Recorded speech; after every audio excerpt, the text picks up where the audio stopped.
Olá a todos, sejam bem-vindos a mais um episódio do Geopolítica Próxima Jogada.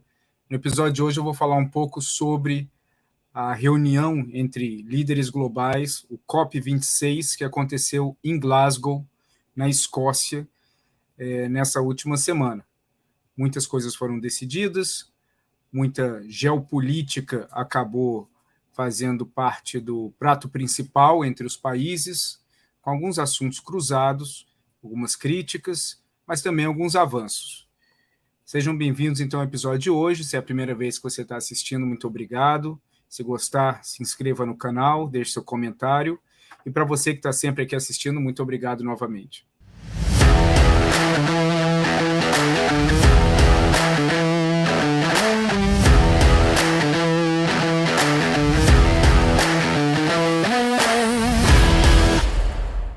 Bom, uma das chaves do encontro do COP26 foi para definir algumas das coisas que foram discutidas e acordadas entre principais líderes do mundo no encontro de Paris, no Acordo de Paris.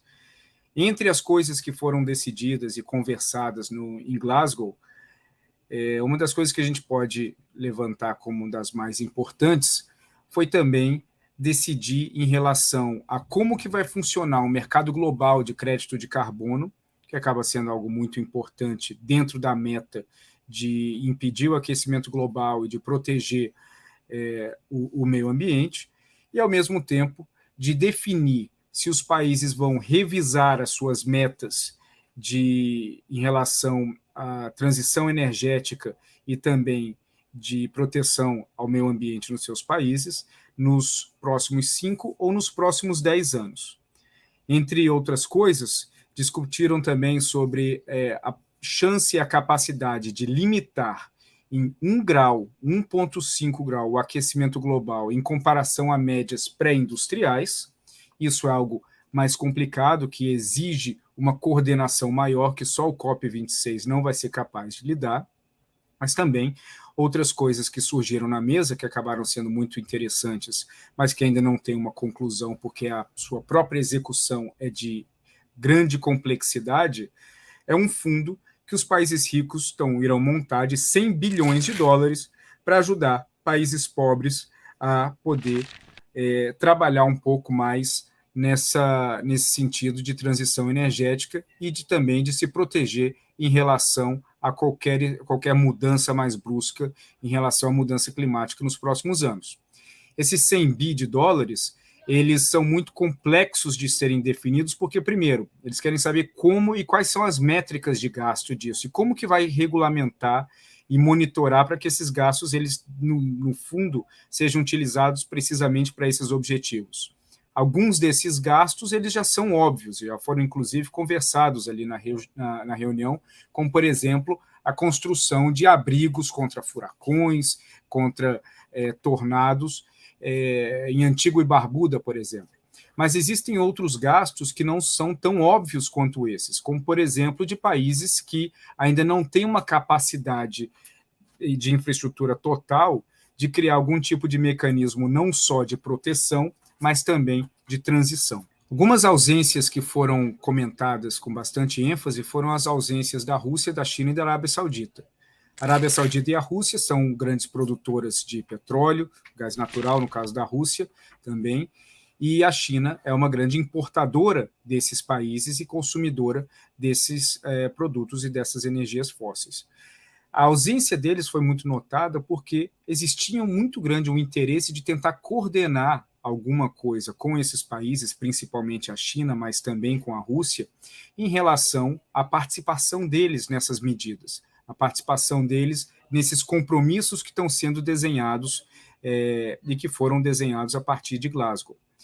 Agora, ao mesmo tempo, aproveitando-se da ausência deles, o Biden ele mandou uma mensagem muito forte contra a Rússia e contra a Arábia Saudita, dizendo que a Rússia e a OPEC, que é basicamente o cartel que controla o preço do petróleo no mundo, elas são responsáveis pelo aumento brutal do preço da energia, que faz com que isso gere um efeito dominó e que, inclusive, no Brasil, nós podemos ver o aumento constante no preço da gasolina.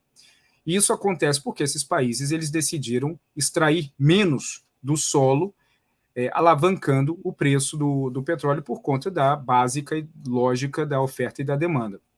Então, a ausência deles também pode ser explicada pelo fato de não querer se confrontar com esse tipo de debate, com esse tipo de pressão, principalmente pela presença dos líderes da Europa e da União Europeia, que acabam sendo os mais dependentes em relação à Rússia e a como a Rússia manuseia o preço do gás natural. Na reunião também em Glasgow, os líderes eles discutiram uma proposta para acabar com a destruição das florestas até 2030. Essa é uma meta muito ambiciosa, novamente, porque ela requer o envolvimento pesado de países como o Brasil e que eles adotem políticas internas, domésticas, que tenham um efeito prático nesse processo. Mas não é só o Brasil que tem essa dificuldade, vários outros países também.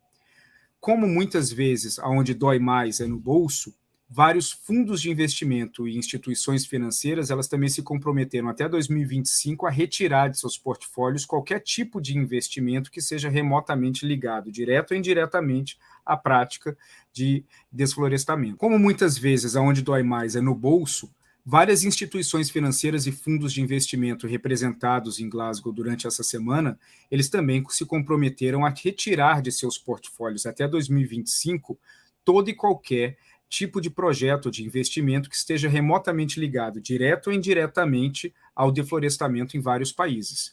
Então, isso acaba também tendo um efeito muito mais forte do que simplesmente a decisão dos líderes mundiais em tentar fazer alguma coisa. A influência e o peso de um país em relação ao outro é muito relativo. Existem países que são mais dependentes de um e outros que são menos dependentes. Como, por exemplo, vocês já viram aqui em outros vídeos, o Brasil é incrivelmente dependente da China, goste ou não, independente de qualquer crítica que o presidente Bolsonaro venha fazer na China, no fim, a China ela consegue seus objetivos no Brasil. E um parêntese aqui, como nós vimos agora recentemente, a participação da Huawei como fornecedora para as operadoras.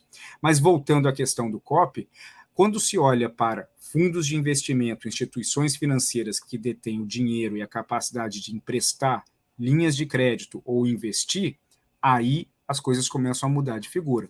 Os investimentos ESG, por exemplo, de vários fundos que são diretamente ligados às boas práticas ambientais e às boas práticas energéticas, elas acabaram forçando o Brasil e outros países do mundo a adotar uma cautela, pelo menos na narrativa, em relação à questão ambiental e se preocupar um pouco mais com isso. É comum em vários países do mundo, receber e-mails com explicações e justificativas do lado brasileiro em relação à questão ambiental. Isso, ela muitas vezes é pressionada e gerada não só pela pressão dos países, mas principalmente pela pressão dos investidores e dos fundos de investimento.